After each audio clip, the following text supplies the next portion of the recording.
Okay, hopefully you had a little bit of time to process those 6 elements of a narrative and maybe even think about a story that you're familiar with, a movie that you're familiar with, and try to apply it. We tend to remember things a lot better when we apply them as soon as possible after learning them. So hopefully you were able to do that. I started off the last video talking about the writing process. And so I just want to show you where we are because we're going to talk about one step of the writing process right now. And I want to show you how this relates to everything else. So this is the writing process. Most people who do a lot of writing are very familiar with this. The first step, of course, is to understand the assignment. The next step is to gather ideas and form a thesis. Um, in college, you're going to gather a lot of your ideas from research. So this is the research section of your assignment. And then you start to take all of those ideas and organize them into an outline. You gather a lot of information at the beginning, and then you start to sort through it and keep what you need and discard what you don't. The next step is to take that list of ideas and turn it into paragraphs into a first draft. Draft is just another way of saying that it's a work in progress, that it's something you're going to redo and redo many times. Revision is where you start to look at it and see what things are working and what things are not, and you might need to rewrite entire sections, or you might need to take entire sections out. But this is where you make those big, substantial changes. When you have the essay mostly how you want it, you can start to proofread, which is where you look for smaller spelling errors and grammar errors and all the finishing touches, and then you can start to get feedback on it. So we should go through all of these steps in every assignment. I have another version of the same thing. Pre-writing is getting your ideas, drafting is writing them down, revising is making the big changes, editing is just proofreading and correcting the small errors. So we are going to spend a lot of time in this essay talking about pre-writing. Last time might have been your first exposure to outlining, and so I'm going to give you some tips for brainstorming and pre-writing for this one. So pre-writing, according to our textbook, includes a lot of different things.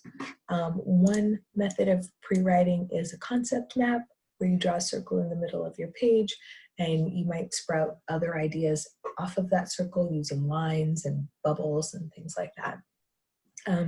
It's a good way to just let your imagination go and try to come up with as many ideas as you can. Free writing is sometimes called journaling, where you write in paragraph form, but it doesn't need to be organized. It doesn't need to make sense. It just is a way of getting your ideas down. And I use this one a lot, but I do it verbally. I do it orally. So I need to talk things out with somebody. And I'm not necessarily organized or logical about it. I'm just saying everything that comes into my head so that I can get it all out there and then start to make sense of it afterwards.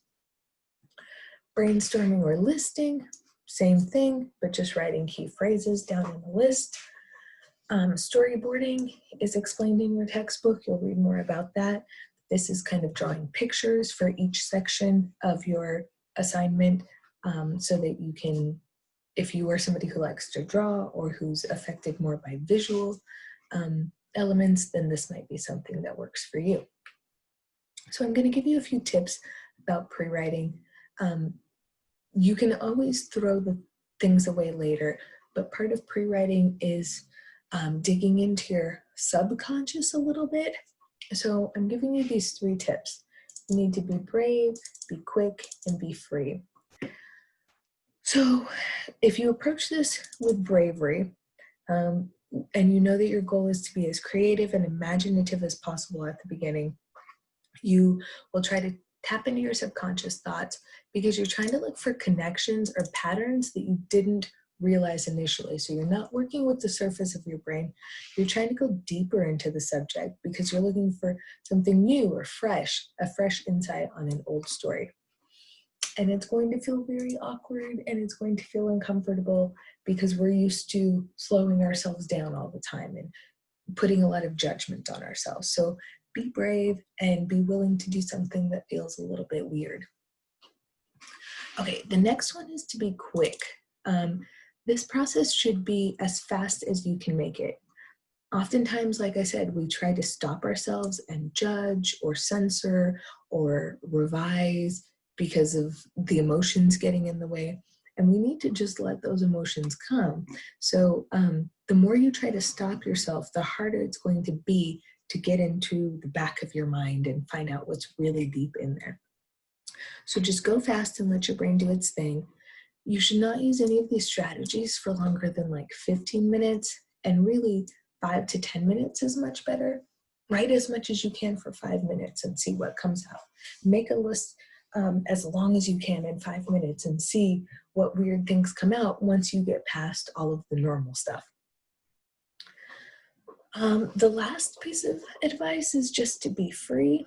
Don't censor yourself. If you're brainstorming orally, talk with someone who's going to encourage you and not judge you for saying weird things or not making sense completely.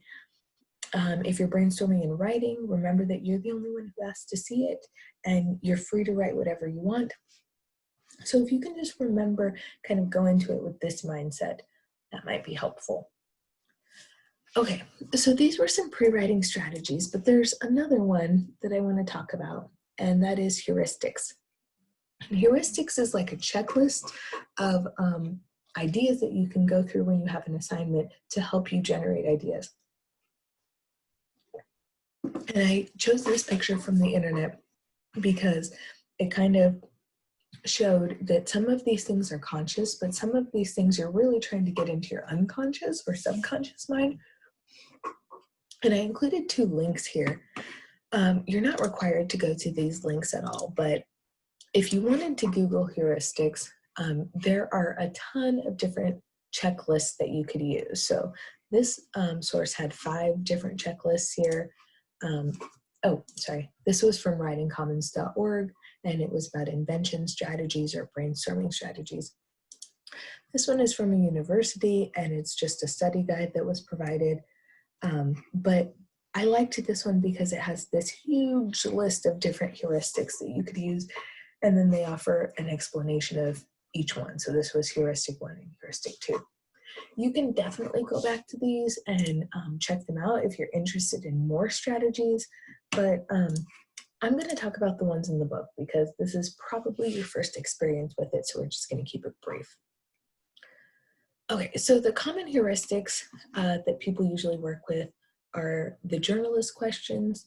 If I had an assignment where I have to write a story about my family, I might start with who, what, when, where, why, and how, and just try to gather as much information about the who's, as much information about the what's, as much information about the when as I possibly can. And this just helps me so that when I start to run out of ideas, I know what to move on to next. You can also approach telling a narrative story by focusing on the 5 senses. What do things look like? The color, the shape, how bright, how dim, how dark they are. What are the sounds that you hear? Maybe based on the location, you can imagine what the sounds would be like around your kitchen table. You can imagine what the sounds would be like out in nature. Whatever the sounds are, adding those vivid details are what is going to engage the reader. Smell is the sense that is most linked to our memories. So if you can accurately describe smells, you are really going to engage the readers, but it's quite difficult. Taste is one, touch is one. Remember that touch doesn't have to actually involve touching something. It could just be about the texture, how things feel. It could be about the temperature, just any reaction that you might feel on your skin. Finally, we have another one, logos, pathos, and ethos. We talked about these last time. If I was approaching an assignment, I might start to brainstorm about the reasoning and the logic of it, the emotion related to it, the authority related to it, just to help me get some ideas so that I might know what I want to talk about in my essay or in my story. I'm not sure if this one fits very well with this assignment. It really might fit well with other assignments, but you have to just try out what you can and see what works.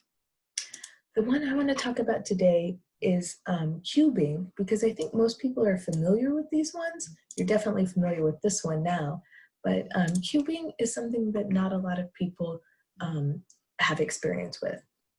So I want you to think about the word love. If I was going to write an essay about love, or if this was the lesson that I wanted to get to at the end of my story, I might start to gather ideas by describing it. So I might talk about the shape of it, or what it feels like, or what kinds of things comprise it. I could compare it to other things. I could say what it's like and what it's not like. Think for a minute about love. Some people could say it sort of feels like being intoxicated. Some people could say it sort of feels like being secure and safe. Like, you could think of something that you could compare it to. And then you might also think about what it's not like. What would be the opposite of that? You could associate it to things. What does it remind you of? What other topics is it related to that you know something about? A lot of people are not sure if they're in love or if they just care about somebody. A lot of people are not sure if they're in love or if it's just lust. So it's associated with all of these different concepts. There's a lot of different kinds of love. Some love is associated with family. Some love is associated with friends and pets. And some love is associated with boyfriends or girlfriends. The next thing you could do is analyze it and see what patterns there are, what hidden questions or meanings, what has changed about it. You could start to break it down into the smaller parts. What are the different stages that it goes through? You could apply it. How does it look in different situations? What good would it do? What harm could it do if it's applied out in the world? You could definitely argue for or against it. But if I knew that I had a topic, and it could be something abstract like this, or it might be something more concrete, and I started to go through these steps, I would be gathering a ton of ideas, and I would need to remember to be brave and be quick and be free. But this would generate a lot of ideas, and they might not all be great ideas, but definitely I'll have enough ideas to get started. So I want you to think about maybe trying cubing today. Your homework, though, is more of a free write. So this is the assignment. You need to write one page, use the correct formatting, so that's the font and the spacing. But the question is, all families have stories that have been told so often they've become famous. Choose a story about someone you love that stands out as especially celebrated in your family. Some story that your family has told many times over and over. I first want you to just tell the story. I want you to try to tell it briefly, 300 words, about a paragraph or so. And then I want you to go through, try to answer some of these questions. The entire document needs to be a page, so you can take as much space as you need to answer these ones. Okay, so think about the story, maybe that you're going to use for your homework. Maybe you can start to apply one of these heuristics. But the next video that we watch is going to be about interviewing, because you're going to have to talk to the family member involved. So go ahead and take a break and think about this. You can even go ahead and do your homework. And then we're going to come back and talk about the next step. Okay, see you guys in a bit.